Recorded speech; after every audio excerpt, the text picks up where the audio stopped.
Bushido is the way of the samurai, that is, of a real man. It would seem that everything is true, but this is far from the case. Yes, men have always predominated among samurai, but there were also women among them, the so-called Onna-Bugeisha. Women samurai not only had their traditions but also special-edged weapons and special fighting techniques tailored specifically to female physiology. Thanks to this, women could fight on equal terms with men. Sometimes it happened that female samurai even became full-fledged commanders, leading armies of thousands. The Japanese term Onna-Bugeisha, which is used to refer to female samurai, literally means a combination of the words woman and person of martial arts. This was the name given to women whose fighting skills went beyond ordinary ceremonial traditions. Onna-Bugeisha, unlike other women, could easily be found on the battlefield, dressed in armor covered in the blood of enemies. They took full part in the combat life of the samurai class. But the history of the emergence of female warriors in Japan goes back to a time when even the samurai themselves did not exist. These times touch on the very beginning of a new era, when many diverse communities operated in Japan, united by common ideas or crafts. Some of these communities, for some reason, consisted only of women.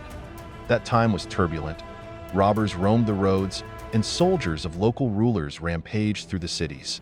Any community, including women, needed protection, trained and skillful warriors. Thus, female warriors began to appear for the first time in women's communities. They understood perfectly well that men were much stronger, and in a simple sword fight, even very skilled ones would not have much of a chance. Therefore, they preferred to use light, stealthy weapons such as kaiken daggers or regular knives. It was a hidden weapon that could easily be hidden in the sleeves of a kimono. But even in case of open confrontation, the people of that era developed a special art of fighting with daggers, called tanto jutsu. One such woman, Jingu, in the 3rd century AD became Empress of Japan and led the Japanese army during the invasion of the Korean peninsula.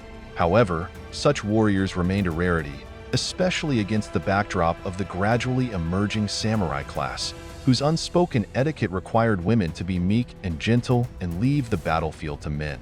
The situation began to gradually change with the beginning of the Kamakura period, when a major war took place between the Taira and Minamoto clans in the 12th century. This war was unusual because the generals of the opposing armies were 2 women, Tomoe Gozen, Minamoto's right hand, and Lady Hangaku of the Taira clan. Of these, the most famous was Tomoe Gozen, who was distinguished by her great beauty and skill on the battlefield, combining femininity and samurai qualities. It was under her leadership that the armies of the Minamoto clan won the war and created the first shogunate, which was led by the head of the samurai clan.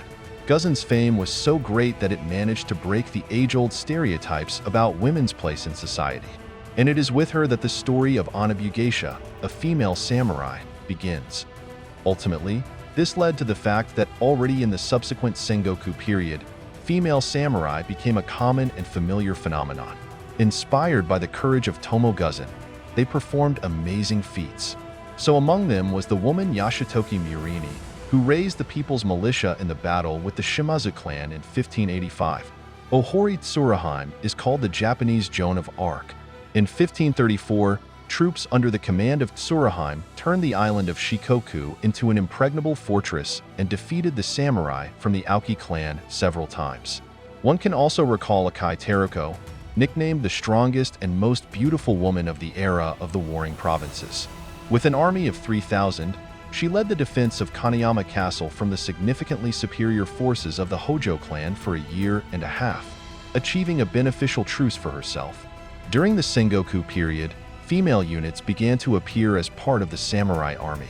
At first, they were musketeers or personal guards of local rulers, often combining the function of a harem. However, already at the turn of the 17th century, Onna-Bugeisha, Tachibana Jinchiyo, head of the Tachibana clan, formed the first army in Japanese history, consisting primarily of female samurai and Buddhist nuns. Confronted by the powerful Eastern army under the command of the Tokugawa, the women's troops managed to gain the upper hand in several battles, but were soon predictably defeated by the overwhelmingly superior Tokugawa forces.